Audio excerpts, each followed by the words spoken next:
From your hometown news leader, WDBJ 7 continues.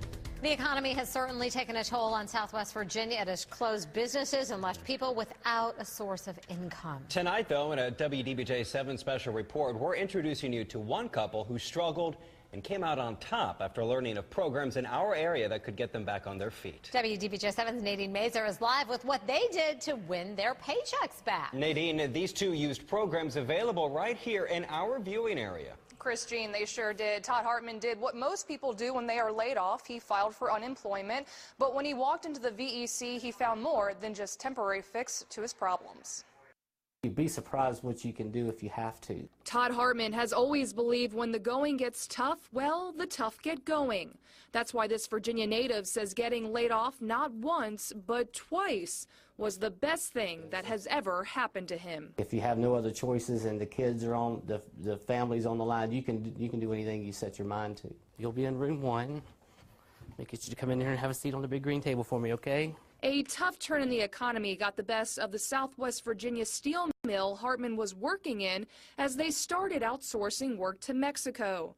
But the change in the mill's workflow sent Hartman in a new direction. I went back to school as a nurse, and here I am. All right, gonna be a little squeeze here. Hartman did more than make the best out of a bad situation.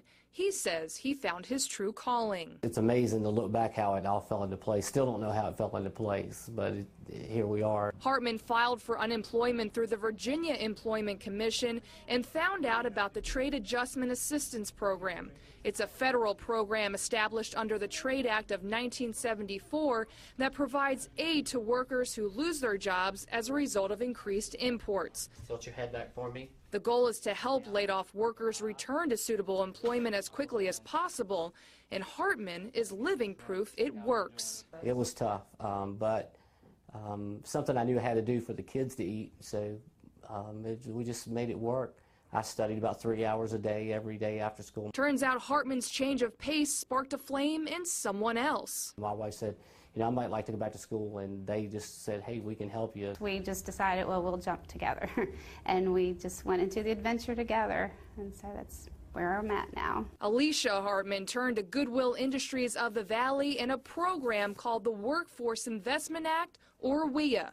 Before long, Alicia was transitioning from stay-at-home mom to nurse. Had it not been for that, neither one of us would have probably gone back to school. We probably would have been scraping around little jobs here and there until we found something, the gold mine. The Hartmans think they've struck it big. Both are now happily employed with Carillion, Todd in pediatrics, Alicia in geriatrics, and are hoping their story of hitting rock bottom will give hope to others to never give up.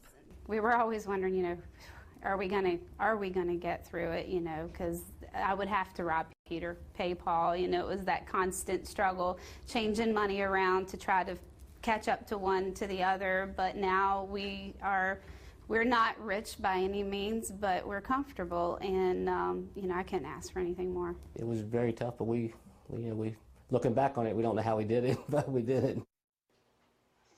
Now, if you feel like you're in the same situation as the Hartmans, there are multiple resources here in our area that could help you get back on your feet, and it might not even cost you a dime. Log on to WDBJ7.com and click on this story. I put a number of helpful links on there for anyone looking for a job, especially as we approach the holidays. Nadine Mazer, WDBJ7. Thank you, Nadine. We wanted to find out what jobs are in high demand in the area. WDBJ7 anchor Holly Davis looked into that for us. Hey, Jean, there seemed to be no shortage when it comes to certain jobs. Just today, we looked at the Roanoke Times ads, also the News in Advance, and we found more than 30 openings for drivers, everything from delivery trucks to over-the-road drivers. A commercial driver's license, or CDL, though, is required for most of these positions. We also found at least 25 openings for maintenance workers, including general maintenance, also electricians. And there are dozens of openings, as you could probably guess, in healthcare, everything from certified nursing assistants, or CNAs, to registered nurses. Other healthcare professionals are in demand too, including physical therapists and x-ray technicians. You might be thinking, I do not have a nursing degree, or I can't drive a truck. Well, for you, there are several openings in customer service, receptionist jobs, and a lot of retailers, keep in mind, are hiring right now as we head into the Christmas shopping season. So hopefully that helps someone out there out. Definitely so. Holly, thank you.